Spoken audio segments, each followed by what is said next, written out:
जन्नत तो सभी मांगते हैं, पर मिली हुई जन्नत की कदर कोई नहीं करता। खुदा ने ये सिफ्त औरत को बख्शी है कि वो पागल भी हो जाए तो औलाद याद रहती है।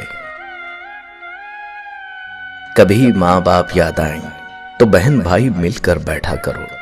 किसी के चेहरे पर माँ मुस्कुराती नजर आएगी तो किसी के लहजे पर बाप। फिर तेरे गम को छुपाने का बहाना ढूंढा, फिर किसी कब्र पे जा बैठे बड़े बैन किए।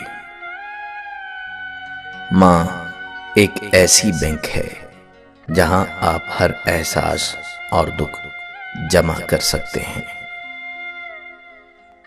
अपने वालिद से हम कलाम रहो, यूं वो बूढ़ा जवान रहता है। ममता की तारीफ न पूछो, चिड़िया सांप से लड़ जाती है। आईना देखकर खुश हैं मेरी आंखें बेहद, आईना देखकर खुश हैं मेरी आंखें बेहद। मेरे चेहरे में मेरी माँ की मुशाहबत भी है। माँ से मोहब्बत करो, क्योंकि माँ की परेशानी देखकर अल्लाह ताला ने सफा मरवा को हज का रुकन बना दिया। कुछ पल बैठा करो अपने बुजुर्गों के पास, हर चीज गूगल से नहीं मिला करती। रौनक माँ बाप से ही होती है। उनके जाने के बाद चाहे जितनी भी आसाइशें हों, चेहरे पे यतीमी आ ही जाती है।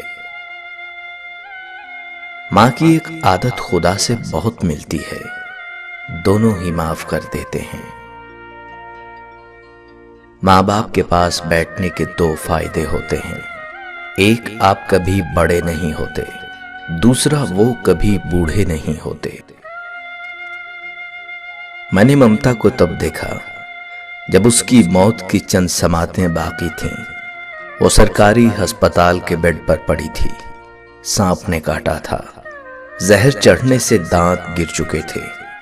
डॉक्टर आया तो करीब होने का इशारा किया। डॉक्टर ने जब कान करीब किया तो कहने लगी, सस्ता टीका लगाना, मेरे बेटे की जेब खाली है।